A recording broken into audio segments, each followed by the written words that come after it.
और बाइबल मुकद्दस में से आज जो हवाला हम देखने को है खरूज उसका 20 बाब और उसकी 12वीं आयत है। ये आज का कलाम जो है तमाम फादर्स के लिए है।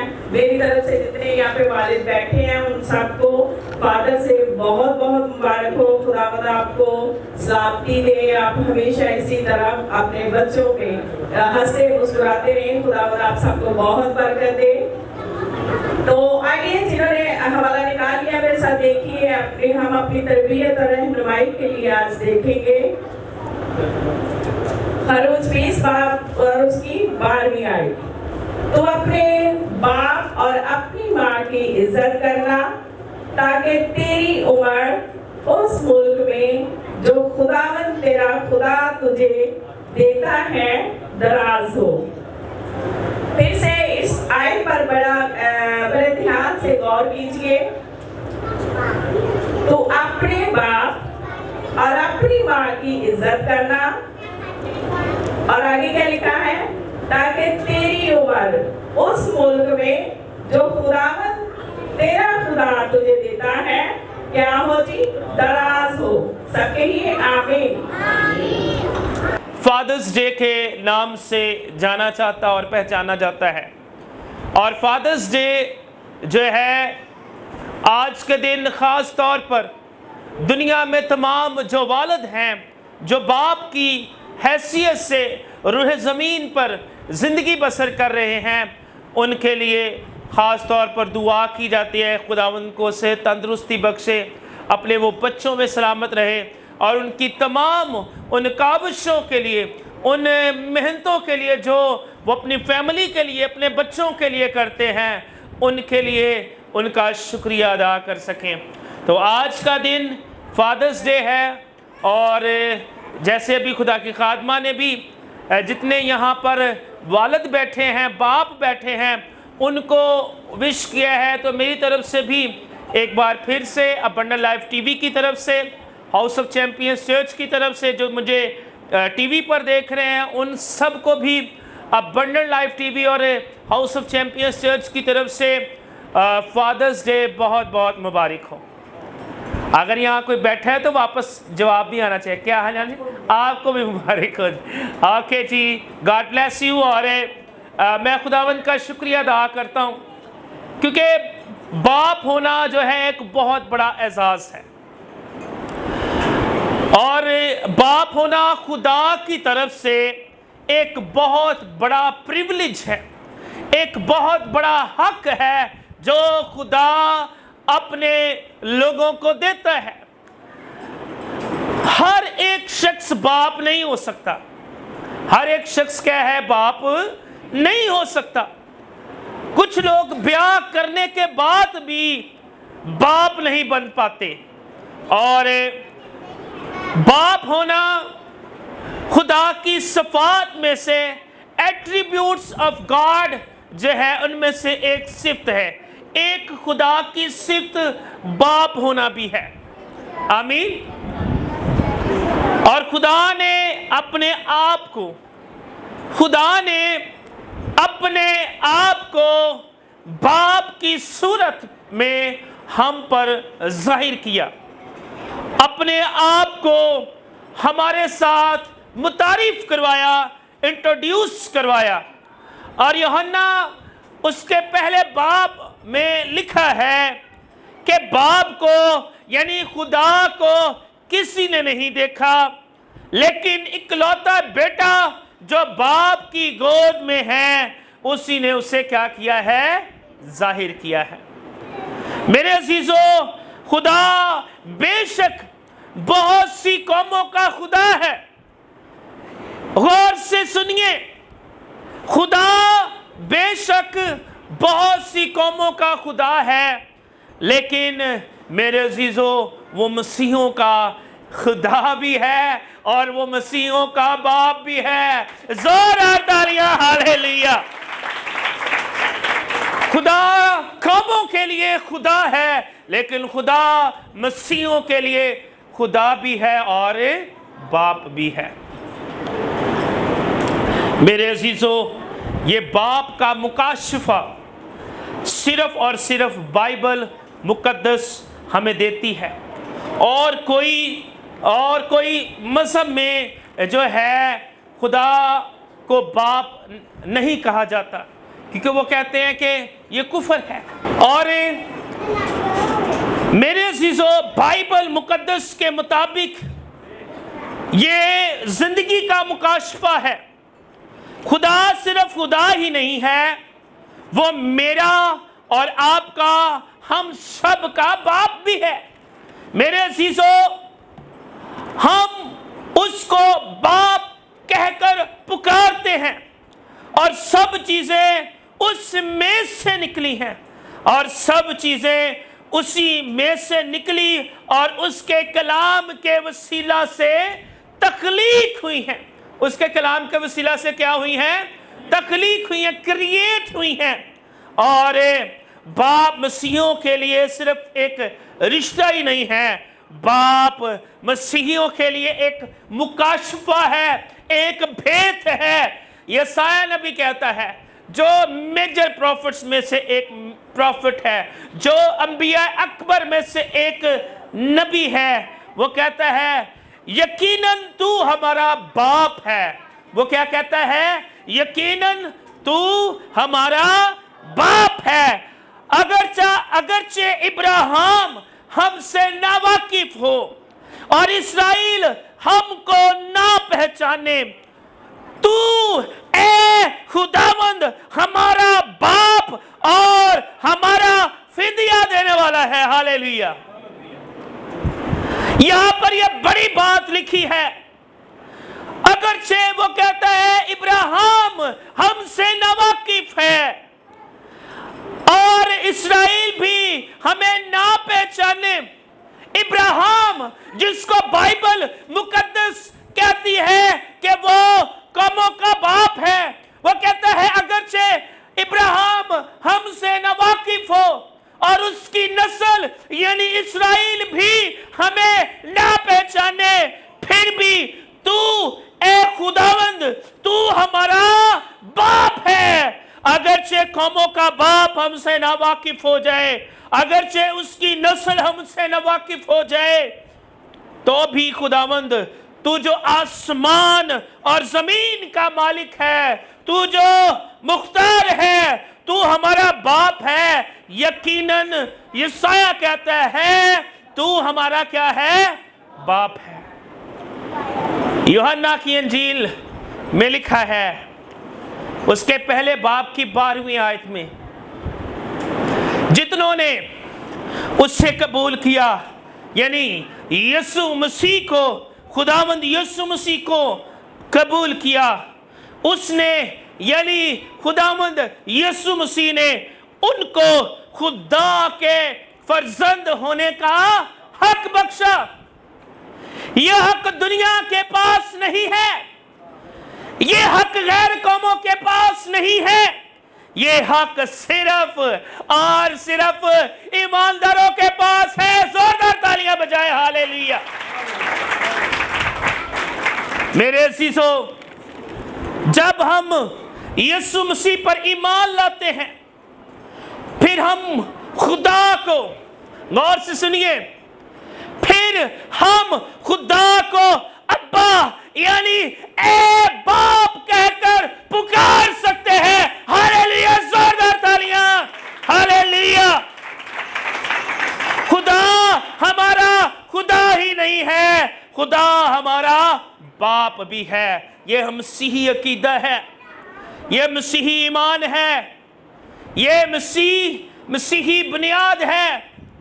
कितना बड़ा प्रिविलेज है हमारे पास, जिसने दुनिया को खलक किया, जिसने अपने मुंह के कलाम के वसीला से दुनिया बनाई, उसको हम बाप कहकर पुकार सकते हैं, क्योंकि बाइबल हमें यह कहने की इजाजत देती है।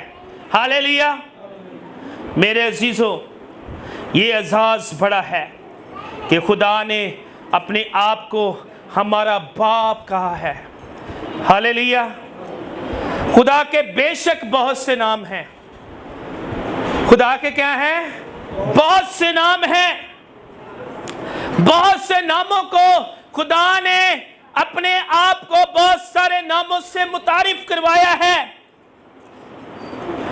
कलामे खुदा में उसके साथ साथ बेहतरीन खूबसूरत पाक रिश्ता जिसमें खुदा ने अपने आप को हम पर जाहिर किया और इंट्रोड्यूस करवाया।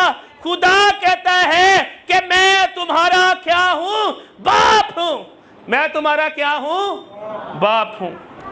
अब बाप बाप हम कह रहे हैं, असल में बाप है क्या? बाप अपने घराने का जो है वो अपने घराने का सरपरस्त आला होता है। बाप सुप्रीम अथॉरिटी होता है।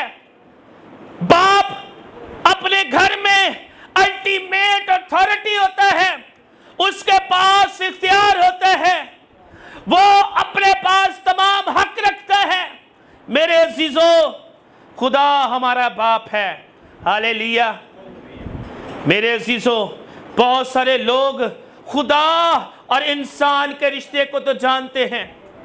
खुदा और इंसान के रिश्ते को तो जानते हैं, खुदा को खुदा मानते हैं, लेकिन अफसोस उन पर यह मुकाशवा नहीं खुला कि खुदा खुदा ही नहीं, खुदा हमारा बाप भी है।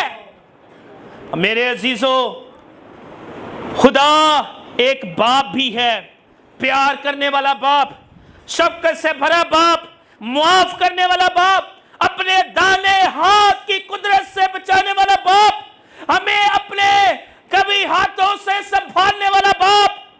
और मेरे अजीजों, हम बड़े फख्र से अपने सीने पर हाथ रख के इस बात को कह सकते हैं कि मेरा बाप आसमानी बाप है और उसके मुंह के कलाम से तमाम दुनिया खलक हुई। जोरदार तालियां बजाएं। हालेलुया। आपको मैंने बताया है हमारा बाप आसमानी बाप, मुआफ करने वाला बाप है। बाइबल मुकद्दस में हमें एक बहुत बड़ी मिसाल मिलती है, मुशर्रफ बेटे की मिसाल। आज भी बड़े ऐसे नालायक बच्चे हैं जो अपने माँ बाप को तंग करते हैं, वो उनको दुख देते हैं, उनके लिए आंसुओं का बाइस है, उनके लिए दुख का बाइस है। और बाइबल मुकद्दस में लिखा है कि एक बच्चा जो अपने वालिद को कहता है मुझे मेरी जायदाद का हिस्सा दे दो, और बाप क्या करता है, उसको उसकी जायदाद का हिस्सा दे देता है। और बाइबल मुकद्दस में लिखा है जब वो उसे उसका हिस्सा दे देता है तो वो ऐशो इशरत में अपना सारा माल क्या करता है, लुटा देता है, जाया कर देता है। और आखिरकार उसकी हालत नौकर से भी बदतर हो जाती है और वो किसी के घर में क्या हो जाता है, मुलाजिम हो जाता है। और इधर गौर से देखिए, वो जो अपने घर में शहंशाह की, बादशाह की अच्छी जिंदगी बसर कर रहा होता है, फिर वो क्या बन जाता है, नौकर बन जाता है। मेरे अजीजों, बाइबल मुकद्दस बयान करती है वो जो अच्छी खुराक खाता था, वो जो अच्छे कपड़े पहनता था, अब उसका क्या हाल है, उसकी जूती टूट गई है, उसके कपड़े खराब हो गए हैं और उसकी हालत बद से बदतर हो गई है। अब वो खाता क्या है, अब वही फलियां वो खाता है जो सूअर खाते हैं, अब वो वही खुराक खाता है जो सूअर खाते हैं। क्या हालत हो गई है, बाप से जुदाई, बाप से बेवफाई, बाप को रुलाना, बाप को दुख देना उसकी जिंदगी में अजाब बन जाता है। लेकिन फिर उसे ख्याल आता है कि मेरा बाप इतना भी बुरा नहीं है, मेरा बाप इतना भी बुरा नहीं है कि अब मैं वापस जाऊं और वो मुझे गले ना लगाए। और बाइबल कहती है कि वो जाता है अपने बाप के पास, वो जाता है अपने बाप के पास और उसका बाप उसे देखकर फौरन अपनी बाहों को क्या करता है? खोल देता है। वो अपनी बाहों को खोलता है और जल्दी से अपने उस बेटे को अपनी बाहों में लेता है और जार जार रोता है और उसकी हालत को देखकर अफसोस करता है और फौरन अपने नौकरों को बुलाता है कि इसकी पोशाक को चेंज किया जाए और इसको अच्छे जूते पहना जाए और इसके लिए अंगूठी मंगवाता है ताकि इसे दोबारा से अंगूठी पहनाई जाए। अंगूठी हम जब पाक निकाह की रस्म में देखते हैं तो लड़का और लड़की जो के बतौर बीवी और शौहर के एक दूसरे को अंगूठी पहनाते हैं, वो अंगूठी एक अहद का निशान है। एक अहद बांधा जाता है, एक प्रॉमिस किया जाता है कि मैं जिंदगी भर तेरे साथ वफादार रहूंगा, और लड़की कहती है कि मैं भी तेरे साथ वफादार रहूंगी। और बाप जब उसका बेटा वापस आता है तो वो उसे अंगूठी पहनाता है और वो उसे कहता है कि टूटा हुआ रिश्ता बहाल हो गया है, और कहता है मेरा बेटा गुम हो गया था, मेरा बेटा भीड़ में गुम हो गया था, वापस आ गया है, मेरा बेटा मर गया था, जी उठा है क्योंकि टूटा हुआ रिश्ता बहाल हो गया है। हाथों को ऊपर उठा के जोरदार तालियां। खुदा बाप के अंदर भी यही कुदरत है, यही मोहब्बत है, यही शफकत है, यही माफ करने वाला दिल है। मेरे अजीजों, हमने खुदा के साथ वफादारी ना की। हर दौर में, हर जमाना में लोगों ने खुदा के कवानीन को तोड़ा, खुदा के कवानीन के साथ खेला, खुदा के कवानीन का मजाक उड़ाया और दुख में आ गए। लेकिन मुशर्रफ बेटे की तरह उसका बाप जिसने उसे गले लगा लिया, और एक बात बताना भूल गया कि उसने फिर उसके लिए ज़ियाफ़त भी की। उसने बकरे बछड़ों को ज़िबह किया और लोगों को बताया कि मेरा बेटा वापस आ गया है। मेरे और आपके लिए भी ज़ियाफ़त हुई है, मेरे और आपके लिए भी कुर्बानी हुई है, और वो कुर्बानी किसने दी है? यीशु मसीह ने दी है। मेरे और आपके लिए बेऐप बेदाग बरे को कुर्बान किया गया है, और बाइबल मुकद्दस में लिखा है कि यूहन्ना बपतिस्मा देने वाला कहता है यीशु मसीह की तरफ देखकर, देखो ये है खुदा का बर्रा जो जहान के गुनाह उठा लिए जाता है। मेरे अजीजों, यीशु मसीह जो खुदा का बेटा है, उसने मेरे और आपके लिए जान दी, और खुदा बाप ने यूहन्ना 3:16 में लिखा है, खुदा ने दुनिया से ऐसी मोहब्बत की कि उसने अपना एकलौता बेटा बख्श दिया ताकि जो कोई इस पर ईमान लाए हलाक ना हो बल्कि हमेशा की जिंदगी पाए। खुदा मोहब्बत का खुदा है, खुदा शफकत से भरा हुआ खुदा है, खुदा संभालता है गिरोहों को, खुदा उठाता है गिरे हुओं को, और खुदा अपनी बाहों में लेता है जो उससे वफादारी करते हैं और दोबारा वापस आ जाते हैं। आमीन। ये बाप और उसकी मोहब्बत और उसकी शफकत को मैंने आपके साथ बयान किया है। अब इधर मेरी तरफ देखें, अगले पॉइंट की तरफ आगे बढ़ने लगे हैं। एक शख्स की जिंदगी में 3 बाप होने चाहिए। कितने बाप होने चाहिए जी? आप कहेंगे पाजी साहब ये कैसी बात कह रहे हैं आप, बाप तो एक होता है, आप 3 कह रहे हैं।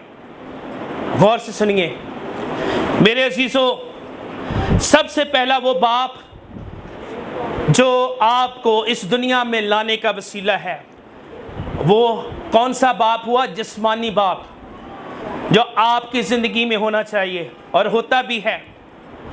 और मेरे अजीजों, उसका किरदार है कुछ, उसकी जिम्मेदारियां हैं कुछ। और इफ्सियों के खत में लिखा है, ए औलाद वालों, अपने बच्चों को गुस्सा ना दिलवाओ। यह ना हो बाप बुरी सोसाइटी में रहता हो, शराब पीता हो, नशा करता हो, झगड़ालू हो। बाप के लिए भी बड़ी अहम बातें हैं, बाइबल कहती है बाप बन के दिखाए। और लिखा है, ए औलाद वालों, अपने बच्चों को गुस्सा ना दिलाओ, क्योंकि लिखा है जो बच्चे देखते हैं वो फिर करते हैं। अगर आप ऐसा करेंगे फिर आप ये ना कहें कि आपके बच्चे बुरी रवश से बच जाएंगे। मेरे अजीजों, अच्छा बाप जो है वो अपने बच्चों की अच्छी तरबियत करता है। और यहूदी दस्तूर में तो मैंने पहले भी आपको बताया था, यहूदी दस्तूर के मुताबिक 12 साल तक बाप की जिम्मेदारी है कि वो अपने बच्चों को शरीयत की पहली 5 पेंटाटॉक उनको कहा जाता है, पहली 5 किताबों को पेंटाटॉक, 5 पहली किताबों को वो उनको याद करवाता था 12 साल तक। ये बाप की जिम्मेदारी होती ताकि वो उनको शरीयत को पढ़ा सके, शरीयत को सिखा सके। आज हम अपने बच्चों को क्या सिखा रहे हैं? हम अपने बच्चों को कलाम सिखा रहे हैं कि नहीं सिखा रहे? मेरे अजीजों, बाप खुदा का वादा है कि फलो फूलो और ज़मीन को मामूर महकूम करो। वो बाप बनने की कुदरत और बाप बनने का फजल आपकी ज़िंदगी में आने देता है। लिखा है, औलाद खुदा की तरफ से मिरास है और पेट का फल उसी की तरफ से अजर है। औलाद खुदा देता है, फिर उसकी जिम्मेदारियां भी खुदा हमें देता है। मैंने देखा है अपनी आंखों से, बच्चे गली मोहल्लों में फिर रहे होते हैं, छोटे छोटे बच्चे नंगे पांव फिर रहे होते हैं, कोई परवाह नहीं। अगर खुदा ने आपको औलाद दी है तो उनकी कदर कीजिए, गौर कीजिए उन पर जिनके पास औलाद नहीं है। वो सुबह उठते भी हंसों के साथ हैं और सोते भी हंसों के साथ हैं। उनके पास औलाद नहीं है, उनको उसकी कदर है। अगर खुदा ने आपको औलाद दी है, आप उसकी कदर कीजिए। मेरे अजीजों, ये बाइबल कहती है कि हमें खुदा की कदर कर, खुदा के इस नेमत की कदर करनी है। खुदा ने आपकी जिंदगी में एक जो पहला बाप रखा है, वो कौन है? जिस्मानी बाप। वो बचपन में आपकी तरबियत करता है, आपकी नसीहत करता है और आपको परवान चढ़ाता है। और जिस्मानी बाप आपकी उंगली पकड़कर आपकी रहनुमाई करता है। एक बात और मैं आपको बताना चाहता हूं, वो बाप जिसने आपकी उंगली पकड़ी है, उस बाप को फिर आप क्या कहते हैं? इधर गौर कीजिए। अब्बा जी तुसी साडे वास्ते कीता की है, आपने क्या किया है हमारे लिए? मेरे अजीजों, मुझे पता है मेरे बाप ने मेरे लिए क्या किया है। आपको भी पता होगा आपके बाप ने आपके लिए क्या किया होगा। वो जब सुबह उठता है तो वो जिम्मेदारी के साथ अपने फराइज को निभाता है। वो काम करता है, मेहनत मजदूरी करता है। किन के लिए? आपके लिए। आपकी पढ़ाई के खर्चों को वो उठाता है। वो आपकी जिम्मेदारियों को पूरे तरीके से निभाता है। कोई भी शादी ब्याह आ जाए, कोई भी ईद आ जाए, क्रिसमस आ जाए, वो आपकी क्या करता है? जिम्मेदारियों को निभाता है। अगर 5 बच्चे हैं, एक बाप उनको पालता है। लेकिन इधर गौर कीजिए, इधर लेकिन 5 बच्चे एक बाप को पाल नहीं सकते। छोटे होते कहते मेरा डैडी, मेरा पापा, मेरी मां, ते बड़े हो गए तेरा पापा, तेरी मां, तुसी सांभो। आप इनको अपने पास रखें।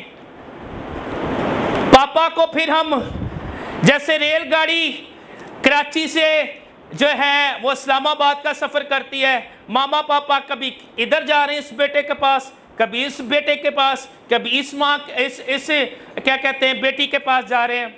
इसका क्या मतलब है? इसका मतलब ये है कि हम अपनी जिम्मेदारियों को भी भूल गए हैं। अगर वो अपनी जिम्मेदारियों को बचपन से बड़ा आपको करते हैं तो आप ज़रूर। और एक और बात, कभी उनको ये एहसास ना होने दें कि उनके बच्चे उनकी फ़िक्र नहीं करते। हर शादी ब्याह में या जब भी कोई फंक्शन आता है, सबसे पहले उनको कहें, आपको उनसे पूछे आपको क्या चाहिए, और उनको ज़रूर उनकी ज़रूरत को पूरा करें। उनकी पॉकेट कभी खाली ना होने दें।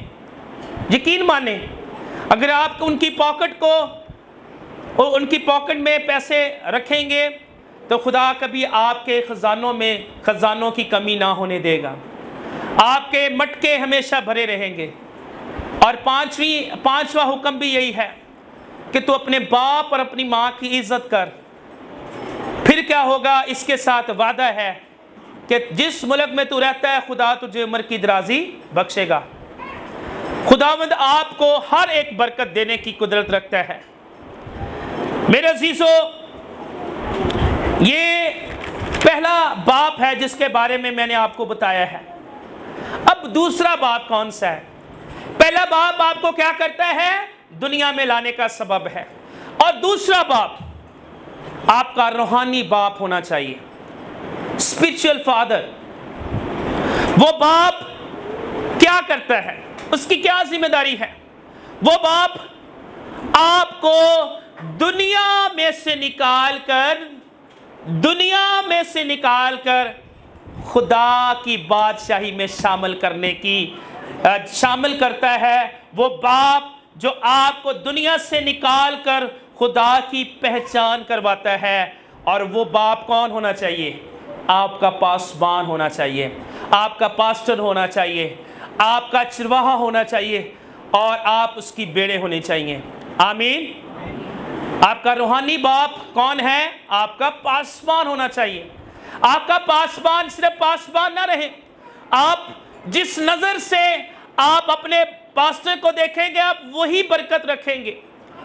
और मेरे स्पिरिचुअल मेंटोर हैं, और उन्होंने मुझे सिखाया, अमेरिकन है वो, और मुझे कहते कि आप जिस नज़र से अपने मेंटोर को देखेंगे वही बरकत पाएंगे। अगर आप पास्टर की नज़र से देखेंगे, पास्टर की बरकत पाएंगे। अगर आपके पास्टर को खुदावन ने अपोस्टल की नेमत दी है, क्योंकि लिखा है खिदमतें तो तरह तरह की हैं। प्रॉफिट की देखे खुदावन जो है, उसकी जो खुदावन ने जो नेमतें दी हैं, जो मेंटोर में बरकत है वही बरकत फिर आप में आएगी। जो आपके रूहानी उस्ताद में बरकत है वही बरकत आपके अंदर आएगी। आमीन। तो आपका पासबान आपके लिए बाप की हैसियत रखता है। एक बाप के बगैर आप कभी भी, ये जो बाप है, आप कभी भी मसीहत में ग्रो नहीं कर सकते, मसीह में बढ़े नहीं सकते। एक बाप, इस बाप की आपको क्या है? जरूरत है। और ये आपका रहनुमा है, आपका हादी है, और आपका उस्ताद भी है। पहला बाप कौन सा है? जिस्मानी बाप। दूसरा बाप कौन सा है? रूहानी बाप। अब मुझे बताएं तीसरा बाप कौन सा है? आसमानी बाप। जोरदार तालियां बजाएं उस बाप के लिए। तीसरा बाप कौन सा है? आसमानी बाप। और पहले मैंने अभी आपको बताया है, यूहन्ना की इंजील उसका पहला बाप और उसकी 12वीं आयत में लिखा है कि जितनों ने इसे कबूल किया खुदा ने उनको अपने फर्जंद होने का हक बख्शा। पालूस रसूल, जो रसूल आज़म है,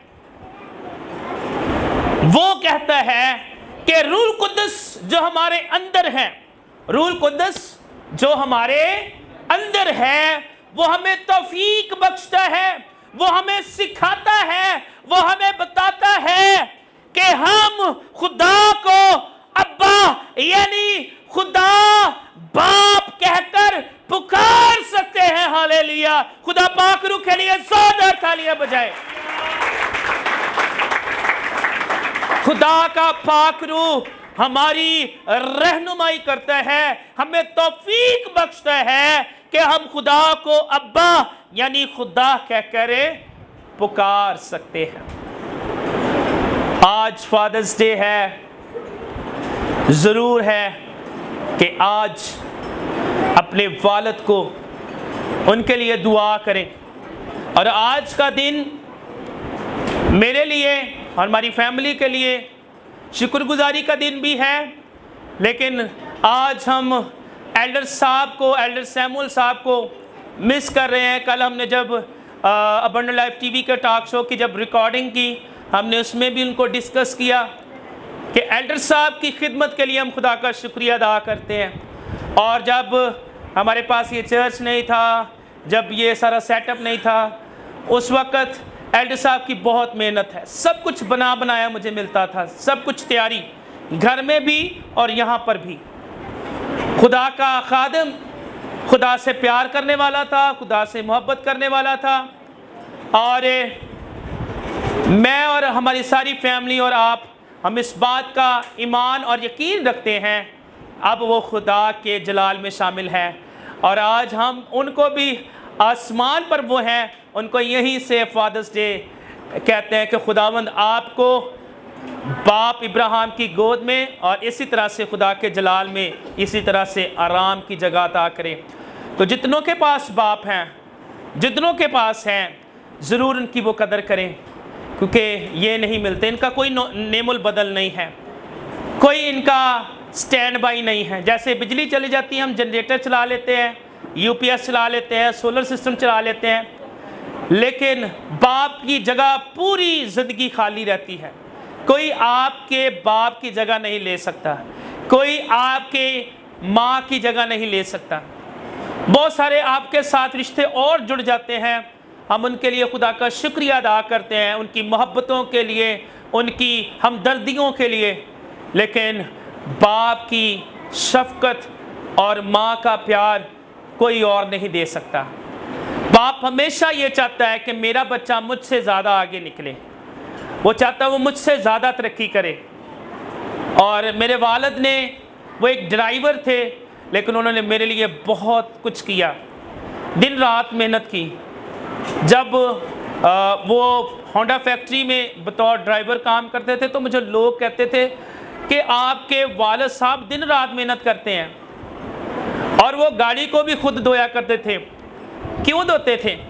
कि वो पैसे जो मैंने क्या कहते हैं क्लीनिंग के लिए किसी और को देने, वो भी हमें बचें और वो मैं अपने ख़ानदान के लिए मैं जो है बचा सकूं। अपने बाप की कदर कीजिए। जो बेटियां हैं, जो बेटे हैं, कभी भी बेरारवी का रास्ता ना अख्तियार कीजिए।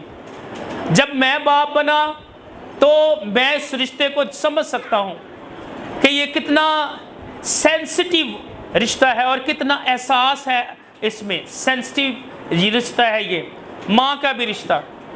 और मैं देखता हूँ अभी भी जो फ़रा है वो रात को बच्चों को देखती है।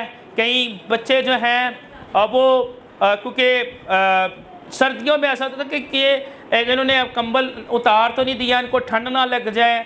बच्चे रात को बार बार पानी पीना है, वॉशरूम जाना है। हमें कोई एक से दूसरी बार कहे तो हम क्या हो जाते हैं, उकता जाते हैं। लेकिन माँ बाप कभी उकताते नहीं हैं, वो हमारी फ़िक्र करते हैं, वो हमारी कदर करते हैं। हम किसी मुश्किल में फंस जाए सबसे पहले वो दुआ करते हैं। तो मैं आपसे यही कहना चाहूँगा, अपने माँ और बाप की कदर कीजिए, उन जैसा कोई नहीं है। और अपने आसमानी बाप से मोहब्बत कीजिए। खुदावंद आपके साथ हो। God bless you. ज़ोरदार तालियां बजाएं।